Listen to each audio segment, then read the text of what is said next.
Donc, merci Jasmine. 2010-2017, 7 ans, comme tu l'as bien dit. Quelles sont les avancées?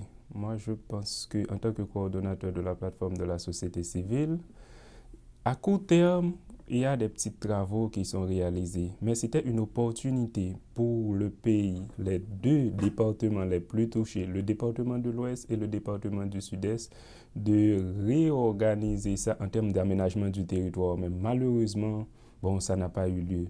Mais le plus grand défi par rapport au problème environnemental, c'est qu'il faut vraiment réduire la dépendance des communautés sur les ressources qui leur environnent. Il faut qu'il y ait vraiment un appui des communautés riveraines pour réduire les pressions. Mais le lien avec les changements climatiques. Les changements climatiques ont amplifié vraiment les, les problèmes environnementaux. Ils ne sont pas les seuls responsables, mais ils ont amplifié ça. Moi, je pense que à moyen et à long terme, il faut vraiment des programmes qui puissent appuyer de base le développement en matière d'éducation, des programmes d'éducation, des programmes un peu d'infrastructure, des programmes de construction d'écoles. Et donc, c'est vraiment la base du développement en Haïti, tout en respectant l'environnement. Donc, si on va avoir des programmes de construction des routes, prendre en compte l'étude d'impact environnemental, quels sont les impacts que ces projets de développement va avoir sur l'environnement. Et donc, vraiment avoir le lien entre l'environnement, le social et l'économie. Donc, on parle de le développement durable.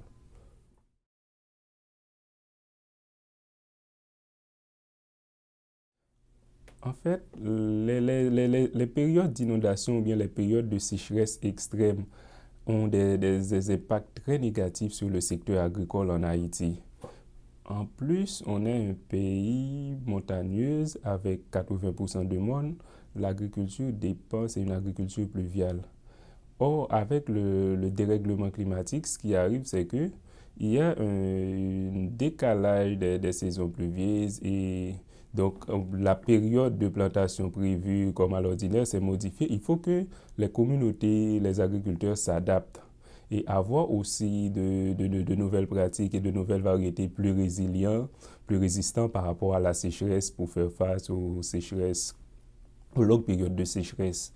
Et le secteur le plus touché en Haïti par rapport au phénomène, par rapport au dérèglement climatique, c'est l'agriculture. Or, la majorité des communautés de la population haïtienne dépendent de l'agriculture.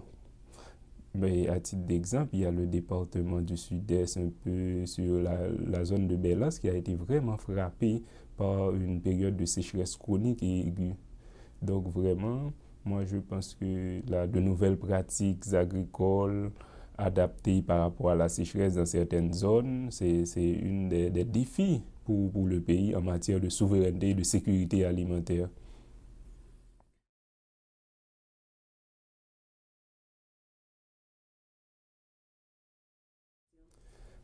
En fait, on va se baser sur le rapport du GIEC, qui est le groupe intergouvernemental d'experts sur l'évolution du climat. C'est que là, ils ont prouvé à 80 jusqu'à 90% que c'est une réalité la question des changements climatiques. Or, en Haïti, qu'est-ce qu'on a pu remarquer 10 ans, 20 ans de cela? Il y a une perturbation, un dérèglement des saisons pluvieuses. Et donc, c'est ce qu'on peut dire de manière concrète qu'on vit. Et même les communautés riveraines, les populations locales disent, il y a même certains endroits, peut-être il y a des plans d'eau qu'on ne les voit pas les sources qui tarissent. Donc, c'est des signes visibles des changements climatiques. Dans le secteur agricole, en fait, pour le cas d'Haïti, on le voit clairement. Parce que les périodes de printemps où les gens ont l'habitude de faire la préparation de sol pour faire le semis, il y a vraiment un décalage le début de mars et parfois il y a des pluies depuis le début de janvier et parfois donc on attend jusqu'à avril-mai pour avoir des pluies. C'est qu'il y a, il y a un désordre dans le climat. C'est que nous, on commence à le vivre surtout en Haïti. Donc, par rapport à ces expériences, les changements, les modifications des paramètres climatiques, à savoir la température et la pluviométrie, c'est une réalité en Haïti.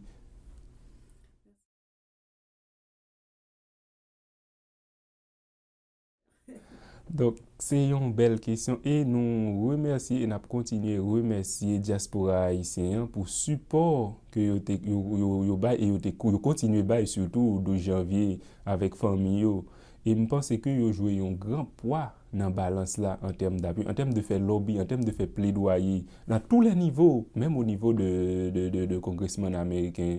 Donc, pour vraiment influencer pour que question fond vert pour le climat, pour que les accessibles Green Climate Fund, pour que Haïti vraiment gagne plus de ressources sur le plan financier pour faire face avec phénomène ça, pour que nous sortis dans phase de assistanat, au moins nous passer de une transition côté que pour que nous plus ou moins autonomes. L'autonomie pour nous pas vraiment dépendre bon, il faut y avoir bon l'aide là, mais plus une aide liée au développement pour nous passer de une phase d'assistanat humanitaire pour que au moins l'haïtien soit haïtien, li autonome, li capable de produire manger pour compte li, et puis renforcer son ensemble et structure étatique et structure de la société civile là.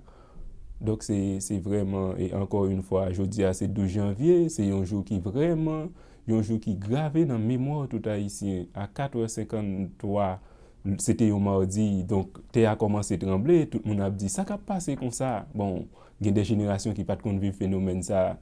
Tu as plusieurs points de vue, mais finalement, et après, c'était une catastrophe naturelle, géodynamique, qui peut-être causait tout dégâts ça par rapport au fait que infrastructure nous yo bâtiment yo vraiment pas répondre avec normes de construction parasismique. Je pense que c'est un point que bon mairie yo, gouvernement aménager territoire bon font aménagement dans espace là pour respecter surtout normes construction yo, au moins quitter donc faire un aménagement dans l'espace là, respecter normes construction yo, pour que en cas où un événement comme ça t'a produit, pour que nous pas gagner tout dégâts ça yo, en termes de perte de vie humaine et en termes de perte matérielle également. Donc, nous profitons pour nous remercier WOG qui travaille vraiment de manière près avec plateforme société civile là, dans plaidoyer, fait lobby pour influencer les politiques publiques, même au niveau de département d'État américain. Donc, nous rencontrons plusieurs congressmen américains, nous rencontrons de hauts fonctionnaires pour exposer la situation à Haïti, pour que nous sortions en phase assistana, au moins nous, bon, Haïti autonome dans la question. Bon, pour le grand monde tête li, en d'autres termes.